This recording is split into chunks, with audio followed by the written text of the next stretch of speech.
Fight number 13 for Mike Tyson. We're back in Latham. It's the same Mike Tyson. It is not the same camp. This is his second fight since the tragic death of Customato on the 4th of November. This is the 22nd. And we're against an opponent who just might be the one to test him. In all Tyson's early fights, well, in his latter fights anyway, I've said that we really need to see a better class of opponent. And I think we might have got that tonight in the shape of Conroy Nelson, who's been in with some good fighters. Conroy Nelson, Canadian, ranked number 2 in the Canadian heavyweight scene. As I said, he's been in with some good fighters. He's fought Razor Ruddock. He lost on a disqualification to Razor Ruddock. No, I lie. He went the distance with Razor Ruddock, 10 rounds. He lost his next fight in London. I should know that. I saw it, disqualification against Noel Corliss, the Liverpool boy, in 7 rounds in Bloomsbury.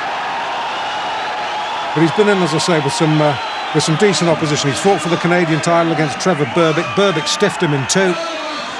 Berbick is a world-class fighter. So if anybody is going to test Mike Tyson, Conroy Nelson is just the right sort of opponent at this stage of his career.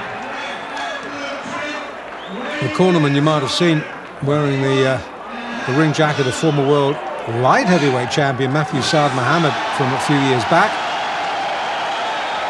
Tyson just looks awesome, doesn't he?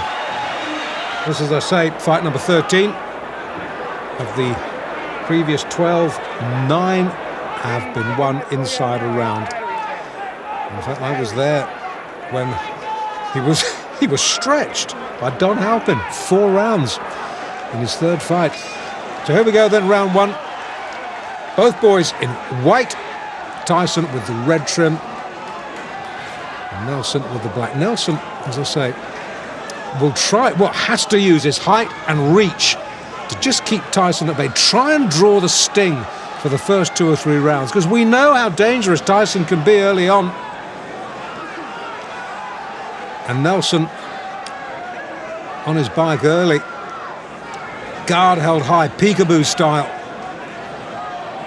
Won't want to let it drop. And Nelson can hit. Tyson needs to be a little bit careful this fight. He's been able to get away with liberties in 1 or 2 of his early fights because he has known his opponents cannot hurt him. This is not the case in this fight. If Nelson gets an opening, Nelson can bing one in. Touchdown briefly there, thanks to body shots. The right knee just clipped the canvas. Oh, he's shaky. He's so shaky, and we're only in round 1. And this is a good fighter. I can hardly believe what I'm seeing. Sit down, please, sir. Thank you. This is the trouble when we're crammed in alongside spectators at ringside. Somebody gets excited and stands up in front of the camera. We can't see. More importantly, you can't see. Tyson can see. Tyson likes what he's seeing. Well, while our vision was momentarily obscured, Nelson seems to have recovered a little bit of equilibrium. In fact, he comes back with a short chopping right of his own there, gets through, but he's covering up very, very tightly now. If he was under any illusions just how good a puncher Mike Tyson was, those illusions will have been sorely shattered. Tyson just falling centimetres short with that big arcing right. Referee just letting him get on with it. Just a little word. Don't keep it too close, boys.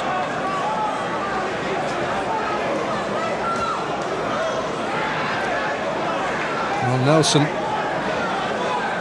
after a real alarming wobble midway through, he might be getting through this first round, but he hasn't looked convincing, has he?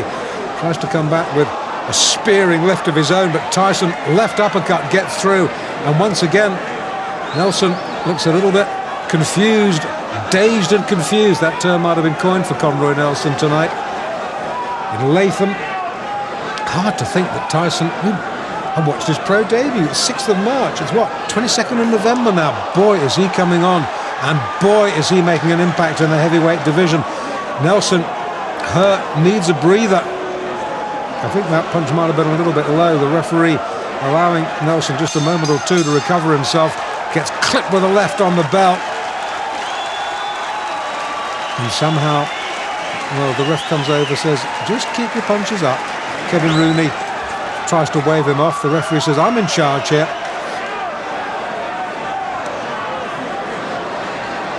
Okay, we're in the second. And once again, it's all Tyson. And Nelson, who was in deep trouble, is in deeper trouble as the left hook, which is fast becoming a Tyson trademark, sends him down. The gum shield has been spat out. Nelson says, that's it, thank you very much. I think discretion, the better part of valor there.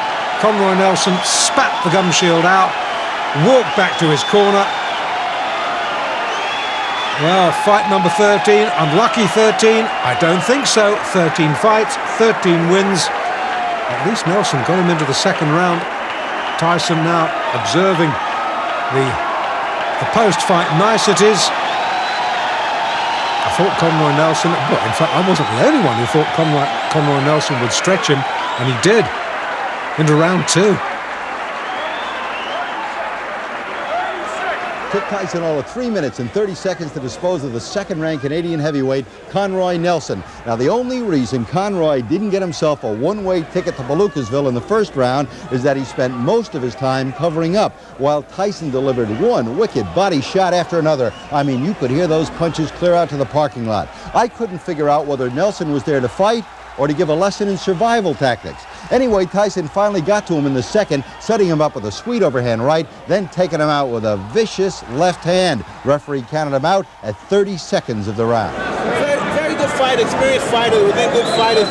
But a friend of mine from Canada called Davey Hilton was telling me about him and about the clutch he tried the whole time. But he surprised me because he wasn't trying to hold, he was fighting. I'm going to tell you something. I think he was here to pick up a paycheck. The first round, all he did was cover up. Well, maybe he was a little leery about the punching power. But again, that's you saying it because you're not fighting.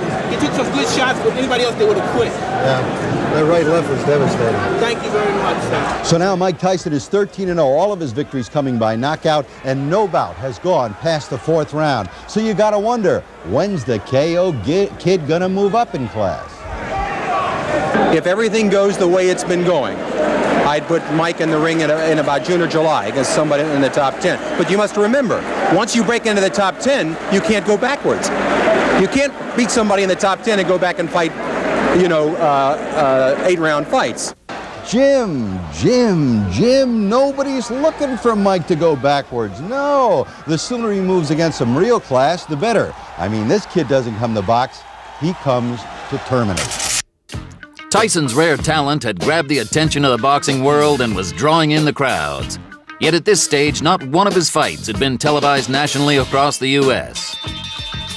More of Mike's early fights coming up in the next Tyson Raw and Uncut. Mike Tyson! I believe he will be the youngest heavyweight champion of all time.